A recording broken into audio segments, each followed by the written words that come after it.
যতই ঝগড়া গন্ডগোল করো আর যাই করো, স্বামীর থেকে আপন পৃথিবীতে আর কেউ হয় না। ঠিক আছে? আজকে এই স্বামী যদি চোখটা বোঝে, তাহলে বুঝতে পারবা যে জগৎ কত কঠিন। এক মুঠো ভাতের জন্য যত মানুষের দুয়ারে যাবা, তত মানুষের কাছে লাথি খাবা। লাথি ছাড়া কেউ দুমুঠো ভাত দেবে না। বহুত মানুষই বড় বড় লেকচার দেবে স্বামী বাইসে থাকতে, যে ওই স্বামী খারাপ, খ্যাস খ্যাস করে, সংসার করার দরকার নেই, চলে আয় দিনই, সাইডে চলে আয় দিনই। খালি সাইডে চলে যায় দেখো বুড়া, তালি টের পাবা মাসে কয়দিন যায়।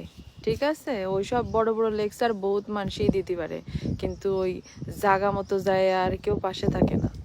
ঠিক আছে? সেই জন্য যতদিন বাইসে আছে ততদিন স্বামীর সেবা যত্ন করো, স্বামীর কথা মতো চলো। আল্লাহ তাআলা কোরআনেই বলিছে যে আমি যদি, আমাদের নবীজি সাল্লাল্লাহু আলাইহি সাল্লাম বলিছে যে আমি যদি আল্লাহ ছাড়া আর কাউরে সিজদা করার জন্য বিধান দিতাম, তাহলে বলতাম প্রত্যেক বিবাহিত নারী তার স্বামীর পায়ে সিজদা করো।